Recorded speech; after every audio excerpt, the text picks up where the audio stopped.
Indiana Governor Mike Pence. Governor, good morning. Good morning, You know, it's always good to see you, but we're really glad to see you because that was scary last night. Was it a heart in your throat kind of moment? Thank you. Well, it was 10 seconds of uncertainty as the plane came down, and we've just been so moved by the outpouring of concern and prayers, but we're all fine and ready to hit the campaign trail again today. You thank the first responders here in New York. You should thank the people who made those arrestor strips also that stopped that plane before it got through that grassy area out onto a busy highway here. Right. It was pretty remarkable. We were flying in, very low ceiling. You all have come in and out of this city many times, but as soon as we landed, we could tell they were trying to break the aircraft pretty quickly, and we felt the plane fishtailing a little bit, and then it slid sideways, and when we saw the mud splash up on the windows up in the front of the aircraft, we knew we were off the runway. But we're so grateful. It seemed like the first responders were literally around the airplane before it came to a rest, and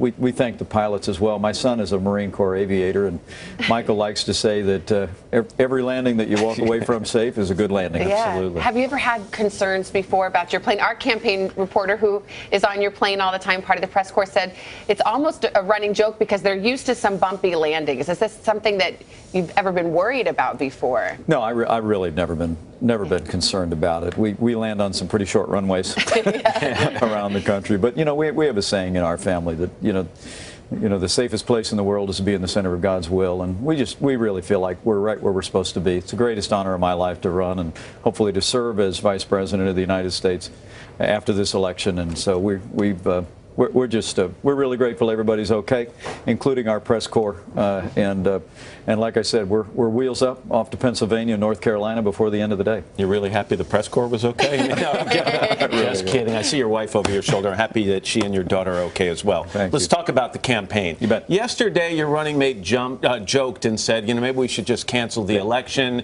and declare me the winner right now. And it was tongue-in-cheek. I think we should all admit that. But coming on the heels of his comments about the election being rigged and about not being able to pledge that he'll accept the results of this election, should a candidate for president be casting doubt on our democratic process in that way? Oh, I think you're absolutely right in saying he was joking about that. And specifically, he was talking about the news about Obamacare, which I can tell you, traveling out west, campaigning as I have all week, people are very troubled by the news that there'll be a 25% increase in the average premiums under Obamacare next year. Hillary Clinton's plan is to continue to expand it. She'd like to bring single payer, a Canadian-style piece, into Obamacare. Donald Trump and I are committed to repealing Obamacare and replacing it with the kind of health insurance reform that gives consumers more choices. But you're correct. And allows the free market to His joke reform. was about Obamacare, but in combination with those other statements, should he be casting doubt on our election process? Well, I don't. Like I said, he was joking about that, but I do think that now is the time for people to take an opportunity not only to exercise their franchise to vote, and early voting is underway in many states around the country, but also where there are concerns about the process. You know, our elections are administered on a state level, and whether you're Republican, Democrat, or Independent, there are ways for citizens to be respectfully involved in the electoral process. We want a victory on November 8th, but I want it to be a victory for American democracy as well. You mentioned, I mean, we were talking about the rigged system this morning. I mean, you have seen polls actually tightening up, and there's good momentum on the side of the Trump-Pence ticket. You've seen these stories in the media about the WikiLeaks. You've seen the Obamacare premiums. Does that relieve any concerns about a rigged system, something that Donald Trump talks a lot about, that somehow this election will be unfair? Well, here you are seeing things going more your way. Does that settle those concerns? Well, you know, when he's talked about a rigged system, he's talked as much, frankly, about how the bias that we see in much of the national media, with all due respect to the both of you.